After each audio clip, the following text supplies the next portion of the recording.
جس کے لیے فیملی ہی سب کچھ تھی، جو اپنی فیملی کو دیکھ کر جیتا تھا، وہ اپنی موم ڈیڈ سے بہت پیار کرتا تھا۔ عالیہ سمجھنے کی اور کچھ بولنے ہی والی تھی کہ عالیہ نے اسے چپ کروا دیا۔ وہ یہ کہہ کر اٹھ گیا۔ میڈی پیچھے کڑکتی وہاں سے اٹھ کے چلی گئی، لیکن یہ بات نہ ہی عالیہ نے نوٹس کی اور نہ ہی میڈی نے کہ پچھلی سیٹ پر بیٹھا ضامن ان کی ساری باتیں سن رہا ہے۔ اس نے فوراً معظم صاحب کو فون کر کے یہ بات گوشے گزار کر دی۔ وہ نہیں چاہتا تھا عالیہ اپنی زندگی سے کھیلے۔ ضامن کی بات سن کے انہیں بہت غصہ آیا، لیکن انہوں نے ارادہ کر لیا تھا اب اس بار وہ عالیہ کی شادی کروا کر رہیں گے۔ انہیں اگلے دن پاکستان کے لیے نکلنا تھا۔ کیا ہے بیٹا، کچھ کہنا تھا؟ عافیہ بولیں۔ اتنے میں ادریس صاحب بھی آ گئے تھے۔ انکل آنٹی، اگلے ہفتے میری شادی ہے، میں آپ لوگوں کو دعوت دینے آئی ہوں اور اجازت لینے۔ ثانیہ نے انہیں آگاہ کیا۔ ماشاءاللہ، یہ تو کتنی خوشی کی بات ہے۔ ہم ضرور آئیں گے بیٹا، عافیہ بولی۔ اور وہ سب تو ٹھیک ہے، لیکن اجازت کس بات کی بیٹا؟ ادریس صاحب نے استفادہ کیا۔ انکل، آپ تو جانتے ہیں میری کوئی بہن نہیں ہے، تو میں چاہتی ہوں کہ میری چاہت میرے ساتھ شادی تک ہمارے گھر رکے۔ پلیز انکل آنٹی، منع مت کیجیے گا، اپنی بیٹی کی درخواست سمجھ لیجیے گا پلیز، وہ معصومیت سے بولی۔ اس سے پہلے کہ عافیہ کچھ کہتی، ادریس صاحب بولے، ٹھیک ہے بیٹا، لیکن ایک شرط پر۔ کیا شرط انکل؟ اس نے متجس ہو کے پوچھا۔ یہی کہ ابھی تمہیں ہمارے ساتھ کھانا کھانا ہوگا۔ ادریس بولے، ضرور انکل، میں فاران کو فون کر دیتی ہوں، ہمیں پک کر لے گا، تب تک چاہت تیار بھی ہو جائے گی اور ہم کھانا بھی کھا لیں گے۔ ثانیہ خوشی سے بولی، thank you so much papa, you are the best. Chahat چہکی، کوئی بات نہیں بچے۔ انہوں نے چاہت کے سر پر ہاتھ رکھ دیا۔ ثانیہ نے فاران کو فون کیا، سب نے مل کر کھانا کھایا۔ چاہت سامان پیک کر رہی تھی اور عافیہ اسے ضروری ہدایت کر رہی تھی، ٹائم پر سونے کی، جاگنے کی، کسی کو پریشان نہ کرنے کی وغیرہ کی۔ اور اب رات ہو چکی تھی، فاران بھی آ چکا تھا دونوں کو لینے۔ چاہت اور ثانیہ نے دونوں کو الوداع کہا اور گاڑی میں بیٹھ گئی۔ ثانیہ فرنٹ سیٹ پر جا کر بیٹھ گئی، جبکہ چاہت پچھلی والی پہ۔ فاران بیک مرر سے بار بار چاہت کو ہی دیکھ رہا تھا، جو کہ رائل بلو سادہ سی قمیص شلوار میں تھی۔ اسے اپنے دل کے بہت قریب لگی۔ وہ نہیں جانتا تھا اسے چاہت سے کب محبت ہوئی، جب شاید پہلی بار وہ ثانیہ کے ساتھ گھر آئی تھی تب ہی۔ آج کافی وقت بعد اسے نظر آئی تو اسے جیسے چین مل گیا تھا۔ آج تو بڑے لوگ آئے ہیں، ہم لوگوں کی تو قسمت جاگ گئی جو آپ ہماری گاڑی میں آئے۔ فرحان مزاحیہ انداز میں چاہت کو مخاطب ہوا۔ وہ کیا ہے نا کہ فرحان بھائی، ہم یہ شرف کسی کسی کو بخشتے ہیں اور آپ کو بھی یہ شرف حاصل ہوا ہے۔ چاہت بھی اسی کے انداز میں اس سے مخاطب ہوئی تو ثانیہ کی ہنسی چھوٹ گئی۔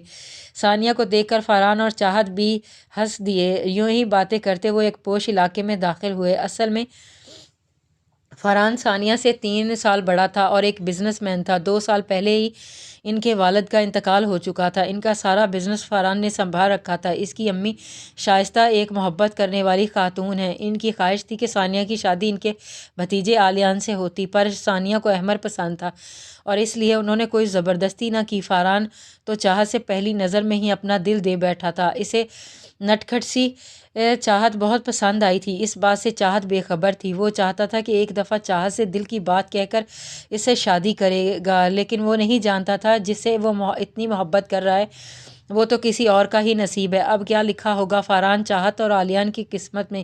آخر کیسے بنے گی وہ چاہت ادریس سے،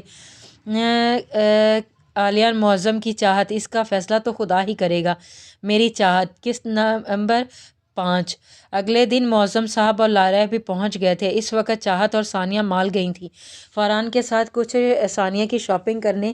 چاہت کو بھی کچھ شاپنگ کرنی تھی۔ سب سے ملنے کے بعد معظم صاحب کو ثانیہ اور فرحان کی کمی محسوس ہوئی۔ آپا، یہ فرحان اور ثانیہ کہاں ہیں؟ کہیں نظر نہیں آ رہے۔ ثانیہ سے مل لوں، کافی عرصے سے بعد ملوں گا میں اس سے۔ کیسے اتنی بڑی ہو گئی، پتہ ہی نہیں چلا، جیسے کل کی بات ہو جب میں اسے اپنے کندھوں پر بٹھا کر سارا شہر گھماتا تھا۔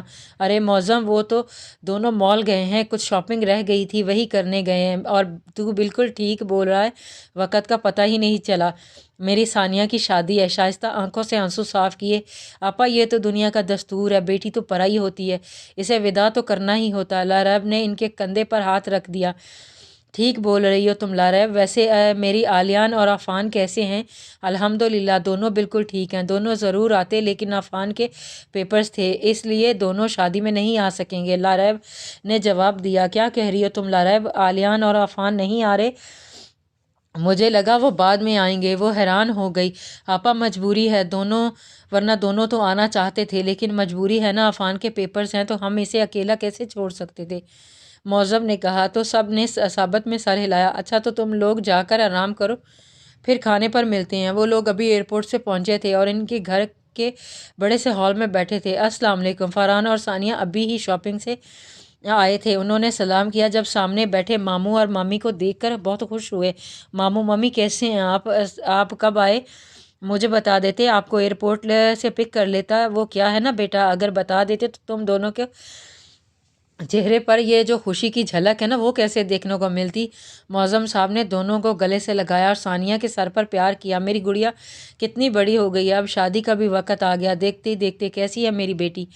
میں بالکل ٹھیک ہوں ماموں، آپ کیسے ہیں؟ ثانیہ نے کہا میں تو بالکل فٹ، انہوں نے مسکراتے ہوئے جواب دیا۔ ثانیہ اب اپنی امی سے مل رہی تھی، پیچھے کھڑی چاہت تعصب سے دیکھ رہی تھی۔ جب ملنا ملانا ہوا تو لاریب اور معظم صاحب چاہت کو اجنبی نظروں سے دیکھنے لگے۔ ارے ماموں، میں تو آپ کو اس سے ملوانا ہی بھول گئی، یہ ہے میری بیسٹ فرینڈ چاہت۔ ثانیہ نے تعارف کروایا۔ السلام علیکم انکل آنٹی، میں چاہت۔ ویسے آپ ثانیہ کے وہی ماموں ہیں نا جو ڈاکٹر ہیں اور جو امریکہ میں رہتے ہیں؟ ثانیہ آپ کو کتنا یاد کرتی رہتی تھی، ہر وقت میرے ماموں، میری مامی، میرے کزن نام بھی کچھ لیتی تھی، میں تو بھول ہی گئی۔ چاہت حسب معمول نان سٹاپ شروع ہو چکی تھی اور فرحان اور اس کی امی بڑی محبت بھری نظروں سے اسے دیکھ رہے تھے۔ معظم صاحب اور لاریب اس پٹاخہ لڑکی کو بڑی حیرانگی سے دیکھ رہے تھے۔ وعلیکم السلام بیٹا، لگتا ہے کافی باتونی ہو آپ۔ ہاں انکل صحیح کہہ رہے ہیں آپ، میری امی بھی یہی کہتی ہیں کہ چاہت بہت بولتی ہو تم، وہ اپنی امی کے سٹائل سے کہا تو سب مسکرانے لگے۔ ویسے انکل آپ بہت گڈ لکنگ ہیں اور آنٹی آپ بہت خوبصورت۔ چاہت مسلسل بک بک کر رہی تھی۔ شکریہ بیٹا تعریف کے لیے، اور آپ بھی بہت کیوٹ ہو، انہوں نے اس کی تعریف کی۔ لاریب اور معظم صاحب کو باتونی اور شرارتی چاہت بہت پسند آئی تھی۔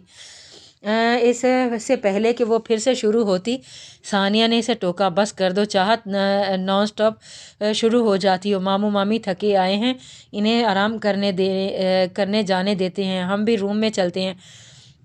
وہ اسے بولنے کا موقع دیے بغیر اس کا ہاتھ پکڑ کر روم میں لے کر گئی تھی۔ فرحان بھی روم میں چلا گیا۔ کافی اچھی بچی ہے ثانیہ، اور یہ اسکول کے ٹائم کی دوستیں ہیں، آتی جاتی رہتی ہے، اور اب بھی دونوں ساتھ پڑھتی ہیں، کافی رونق لگا کے رکھی ہوتی ہے گھر میں۔ شائستہ مسکرانے لگیں۔ اچھا جاؤ جا کے آرام کرو، تم لوگ کا سامان کمرے میں سیٹ کروا دیا ہے۔ تو دونوں روم میں چلے گئے۔ دونوں کے دماغ میں کچھ باتیں چل رہی تھیں۔ رات کو کھانے پر رونق لگی ہوئی تھی، وجہ تھی چاہت جو کہ مسلسل کوئی بات کر رہی تھی جس سے سب کے چہروں پر مسکراہٹ آ جاتی۔ لاریب اور معظم صاحب عالیان کی پریشانی کو بھول ہی گئے تھے، سب اپنے کمروں میں چلے گئے سونے۔ آپ کو چاہت کیسی لگی؟ لاریب نے ہاتھوں پر لوشن لگاتے ہوئے معظم صاحب سے پوچھا۔ بہت اچھی بچی ہے، تھوڑا بچپنا ہے اس میں، لیکن مجھے اس کی باتیں بہت کیوٹ لگیں، بہت بے غرض سی، خوشیاں بانٹنے والی، روتے انسان کو ہنسانے کا ہنر رکھتی ہے۔ معظم صاحب لاریب کی طرف متوجہ ہوئے۔ ہاں آپ ٹھیک کہہ رہے ہیں، میں سوچ رہی تھی ہم ویسے بھی عالیان کے لیے لڑکی ڈھونڈ رہے ہیں تو کیوں نہ چاہت۔ وہ بولتے بولتے رکیں اور جھجک رہی تھیں۔ میں آپ کی بات سمجھ رہا ہوں بیگم، لیکن ہم اتنی جلدی کسی فیصلے پر نہیں پہنچ سکتے، ہم ابھی عالیان کے لیے اور لڑکیاں بھی دیکھیں گے، کیا پتہ چاہت کا کہیں رشتہ وغیرہ ہو گیا ہو، اور ویسے بھی کسی بھی فیصلے پر پہنچنے سے پہلے چھان بین تو کرنی پڑے گی نا۔ ہم ایک ہی دن میں کسی کو کیسے جج کر سکتے ہیں؟ ہم کیسے ایک ہی دن میں کسی کی شخصیت پرکھ سکتے ہیں؟ جب ہم کوئی چیز لیتے ہیں تو جانچ پرکھ کے لیتے ہیں، اور یہاں بات تو عالیان کی پوری زندگی کی ہے، اس سے بغیر کسی جانچ پڑتال کے اس کی شادی کروا سکتے ہیں؟ آپ بالکل ٹھیک بول رہے ہیں، لیکن جیسے میں سوچ رہی ہوں آپ ویسے نہیں سوچ رہے۔ بس میں جلد سے جلد عالیان کی شادی کروانا چاہتی ہوں، اس سے پہلے وہ انتہائی قدم اٹھائے۔ اور آپ سے کس نے کہہ دیا میں بغیر چھان بین کے اس کی شادی کروا دوں گی؟ عالیان میری اولاد ہے تو میں کیوں اس کے لیے بیسٹ نہیں سوچوں گی؟ میں اس کے لیے بھی اور بھی لڑکیاں دیکھوں گی، اگر اس کا رشتہ کہیں اور ہوا ہے تو میں کچھ نہیں کر سکتی، لیکن اگر نہیں ہوا تو میں ضرور اس رشتے کے متعلق سوچوں گی۔ لاریب نے انہیں ساری صورتحال سے آگاہ کیا۔ آپ کو جو ٹھیک لگے وہ کیجیے، لیکن واپس جانے سے پہلے ہمیں عالیان کا رشتہ کہیں طے کرنا ہوگا۔ ایک بار رشتہ طے ہو گیا تو ہم اسے کسی بہانے سے یہاں بلوا لیں گے، آپ سمجھ رہی ہیں نا؟ معظم نے ان کے کندھے پر ہاتھ رکھا تو انہوں نے ثابت میں سر ہلایا۔ عالیان تو چاہتا کیا ہے؟ ضامن نے عالیان سے پوچھا، جو ابھی عالیان کے کیبن میں بیٹھا، اس کے ساتھ کوئی کیس ڈسکس کر رہا تھا، کیس کے بارے میں بات کر رہا ہے تو؟ عالیہ نے اس کی طرف سوالیہ نظروں سے دیکھنے لگا۔ تو جانتا میں کس بارے میں بات کر رہا ہوں؟ صاف صاف بول ضامن، پہیلیاں مت بجھوا، سیدھے سیدھے بتا۔ عالیہ ضامن کو بیزاری سے دیکھنے لگا۔ یار تیری شادی کے بارے میں بات کر رہا ہوں، تو پکا میڈی ہی سے شادی کرے گا؟ عالیہ نے اسے گھورا تو وہ ہڑبڑا گیا۔ میرا مطلب تھا انکل آنٹی انکار ہو گیا ہے نا شادی کے لیے، تو مجھے لگا تو اس میدے کی بوری سے شادی نہیں کرے گا۔ میڈی چونکہ بہت گوری تھی تو ضامن اسے اردو میں میدے کی بوری بولتا تھا۔ کالج ٹائم سے وہ عالیان کے پیچھے پڑی تھی، ہر وقت عالیان سے چپکی رہتی تھی، اس لیے عالیان ضامن اس سے بہت چڑھتا تھا۔ اس بات پر پھر عالیان نے اسے گھورا۔ ابے تجھے کس نے بولا کہ میں پیچھے ہٹ جاؤں گا؟ میں موم ڈیڈ کو ایک نہ ایک دن منا لوں گا۔ عالیان بہت پر امید تھا۔ خوش فہمیاں؟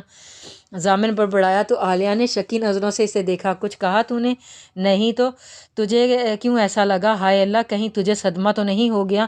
انکل آنٹی نے شادی کے لیے انکار کر دیا؟ ہائے اللہ، میرا دوست اس میدے کی بوری کے چکر میں پاگل ہو گیا ہے۔ ضامن فل آن ایکٹنگ کر رہا تھا۔ عالیہ مسکرانے لگا۔ ایک وہ ہی تھا جو جھٹ سے اس کا موڈ ٹھیک کرنا جانتا تھا۔ او پلاسٹک کے شاہ رخ خان، ابے یہ ایکٹنگ بند کر، بہت زہر لگ رہا ہے، نہ کر میرے بھائی۔ عالیہ نے اس کی ٹانگ کھینچی۔ اس نے عالیہ کا موڈ ٹھیک ہوتے دیکھ کر شکر ادا کیا۔